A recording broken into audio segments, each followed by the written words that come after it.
Good morning, everybody, and thanks for being with us on KXAN Live. I'm Will Dupree, coming to you from the KXAN Live studio. Hope you all are having a great Friday so far, and hey, we are doing something fun this morning. I don't get to do that too very often, so I'm relishing in this moment for sure. And I just want to bring in our special guest today. This is Miss Kristen Curry, meteorologist in the mornings. But Kristen, thank you so much for being here. Thank you. I'm excited. Kristen's classroom starts today. Now, you just mentioned there the title of what we're starting on Friday mornings, Kristen's Classroom. Talk a little bit about what this idea is. Yeah, absolutely. So that's just for my digital friends. This is not going to be on TV. This is for you guys who are watching on KXAN.com or on Facebook, maybe Instagram, Twitter, however it is. But every Friday at around 9:30 in the morning, I'm going to bring you a weather lesson. Now, I use the term weather kind of broadly here because it could be science, it could be the environment, it could be space, it could be, just the wild weather we see here in Central Texas. And this one's for the kids. And so I'm going to give you parents, grandma, grandpa, mom, dad, some things to chew on, some things to bring up maybe at the dinner table that night with your kids, some little teachable moments about the science world we live in. And I'm hoping, we can kind of bridge the gap between what we're talking about on TV, what we're talking about in the classrooms, and what we're seeing outside all in one. I love this so much, and you do so many classroom visits across schools throughout Central Texas, so this is just an extension of that. Absolutely. It's one of my favorite parts of the job, getting out in the classroom. I love being in front of the green screen, but it's something different to see, the kids' faces in person and to see the interest, the excitement, the engagement. And I've been doing school visits for a long time. In my previous life, I was a school teacher, or a swim teacher, I should say, with the swim school. So it's kind of in my nature to speak kid, if you will. I'm fluent in kindergarten. You have that ability, yes. Yes, exactly. So what I'm really hoping, though, is to kind of spark that interest with kids in STEM, right? Obviously, being in the science world, I am biased, and I love it. I think it's the best job ever. So that's the goal of these lessons moving forward. I hope to bring a little bit of an at-home experiment, a little homework assignment, if you will, to each one. So take as much or as little as you want out of it, but the goal is just to get the kids involved, get the kids thinking with that science brain, and hopefully that'll translate later into an interest in doing what I think is a pretty fun job. Well, I think it's pretty cool, too. So let's get things started. Tell us about your lesson for the day. What are you going to be talking about? Okay, so today we are going to be talking about clouds. So this is something, obviously, more days than not, we have some type of cloud in the sky, right? So that will be the topic. And once we're done, I'm hoping to clip this and post this online, so that way, in case you missed anything or you want to see these examples a little bit closer in person, then we can have that for you. But I figured let's start with the basics, the cloud types, and then we'll go into what kind of weather is associated with clouds. I have made my own little arts and crafts version of cloud types, if you will. So I'm going to show you first what these clouds look like, and what they're associated with, and then we'll talk about what's in person. So here's my first one. These are cumulus clouds. These are my fluffy cotton ball clouds. All of the examples I'm showing you today, you can make with obviously paper, cotton balls, and a glue stick. Now, parents, grandparents, teachers at home, glue the paper and then stick the cotton ball on. Don't do the cotton ball to the glue stick, or else you're going to get real messy. Just from user experience, it's easier to glue stick the paper and then stick the cotton balls on. And this one's real easy. They just clump on. These cumulus clouds are also known as fair weather clouds. And typically, I say they start off friendly, right? These are the ones that just kind of live up in the sky. They're not going to do a whole lot to us until they start to grow, but that'll be a different cloud type. Cumulus clouds, I had a professor tell me once, these are LPCs, little puffy clouds, right? They just look like cotton balls stuck in the sky. Now, I wanted to show you, here's an actual picture of cumulus clouds, right? Probably looks familiar. We see these all the time in our skies. Probably going to get a good amount of those in our sky today through the weekend. So the cumulus cloud.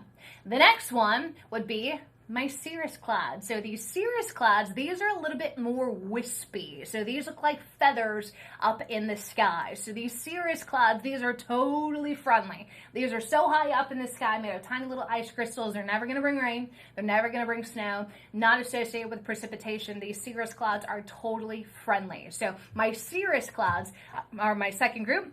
And here's what it looks like in person there. So you can see through them. Sometimes you get a little bit of a rainbow in there with those ice crystals reflecting sunlight. But my cirrus clouds, my second group of clouds, those are feathery clouds way high in the sky. Okay, my next kind.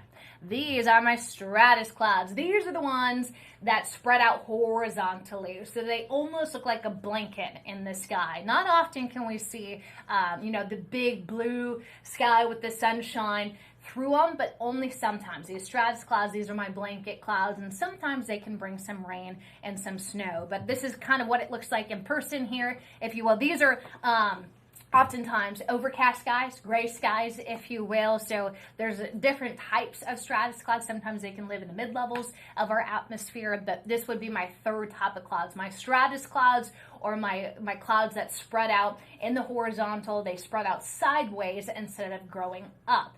Now, what about those clouds that grow up? My big, tall, dark, scary clouds, these are my cumulonimbus clouds. Now, these cumulonimbus clouds, big name, cumulonimbus, but that's a thunderstorm. There's a thunderstorm cloud here. So they're like my cumulus clouds that I first showed you. They're like little cotton balls in the sky, but once my cotton balls start to grow up, and they start to look like a tower, that's when we start to talk thunderstorms, because that's where my little hailstones can be inside my cumulonimbus. My big heavy raindrops can be in my cumulonimbus. I certainly get some lightning out of my cumulonimbus. And also this little top here, this is called an anvil, and my anvil can sometimes have some lightning in it. So even if you're not directly underneath my cumulonimbus or my thunderstorm cloud, if you're underneath that anvil, which can stretch all the way out, it can still produce lightning. And that's sometimes when we talk about bolts from the blue, these bolts that seemingly come out of a blue sky, when really it's coming out of that anvil there. My cumulonimbus clouds, these are my thunderstorm clouds. And we see these all the time here in Central Texas. Looks a little something like this, right? Those big mushroom clouds that get real dark on the bottom. Now, these cumulonimbus clouds, these are the ones you got to watch out for, because like I said, tornadoes, hail, heavy rain, sometimes some flooding concerns, that can all live inside my cumulonimbus cloud. So once the winds within my cumulonimbus cloud, my thunderstorms start to spin, and it meets up with a little spin at the ground, then we have a tornado. But a tornado, not technically a cloud type. That would be more of precipitation, right? Something falling out of a cloud.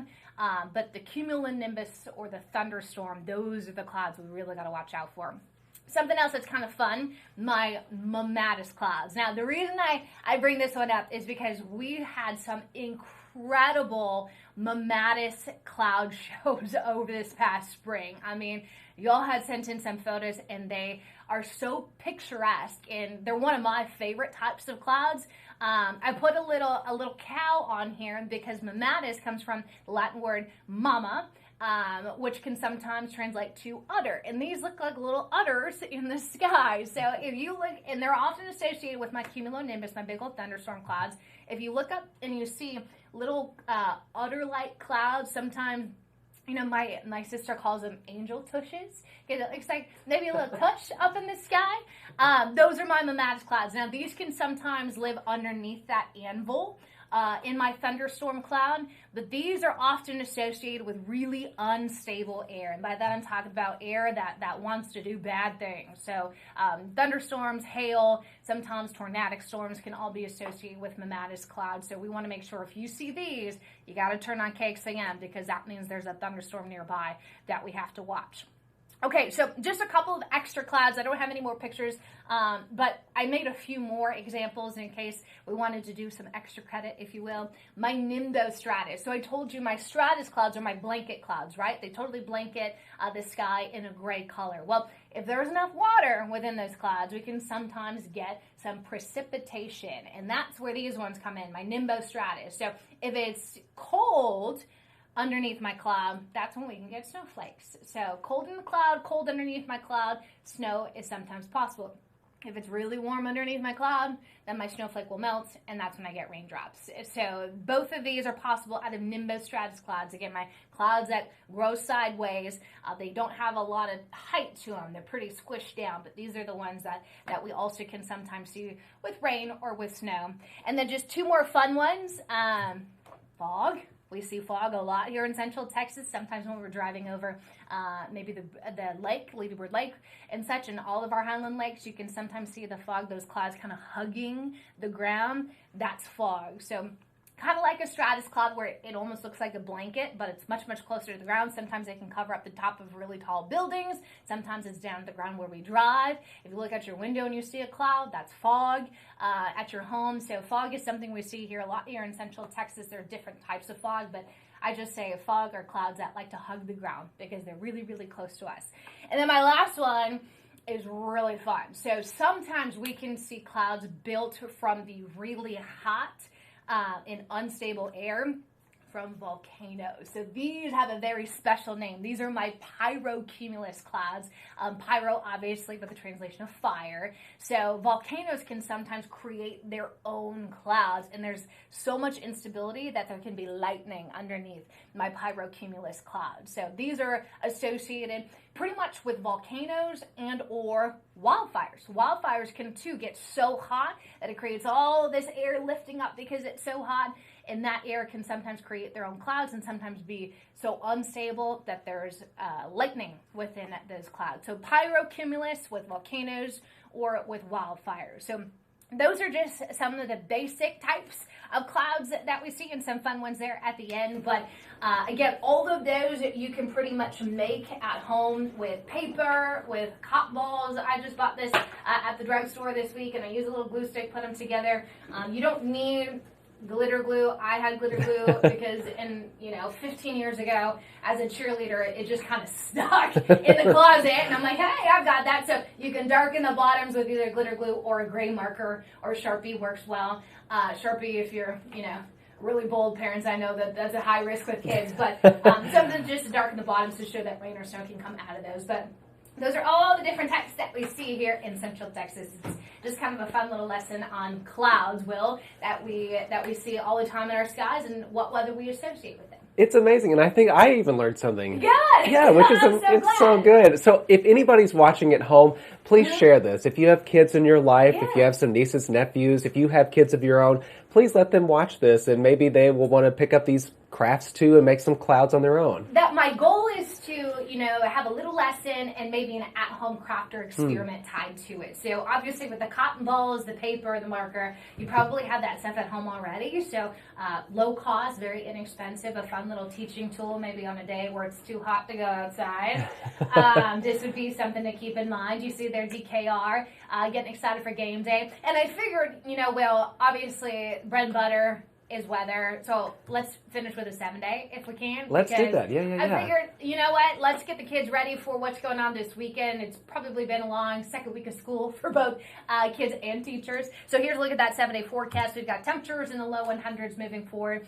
That 10% chance to see, I wouldn't get too excited about it. It's only for eastern counties. It's only a few sprinkles. The majority of us are going to stay dry. But I knew if I didn't put 10%, we're going to see a couple dark clouds out there, and you're going to think, hey, she didn't tell me it was going to rain. Eastern counties, that's it. Couple sprinkles, nothing measurable. Temperature staying at 102 for the next several days. Ooh, the heat is sticking around as we all expected, probably. For sure. It's going to be very hot for my Longhorn fans headed out to DKR tomorrow afternoon. Prepare accordingly. Yes. All right, meteorologist Kristen Curry, thank you so much for sharing this lesson and for bringing the crafts and everything. I hope that inspires some people out there. I hope so too. And like I said, if I went through that too fast, or you want to see kind of a still image, I'll take some pictures of that. I'll post it online, and that way you can have that open and ready for when you and your kids do it on your own. And this video is going to be clipped and put into that story too, so people can watch it at any time. Sounds good. Kristen, we will look forward to the Friday lessons to come. We appreciate it. Thank you so much. All right, everybody, enjoy your Friday. Take care. We'll see you back here soon.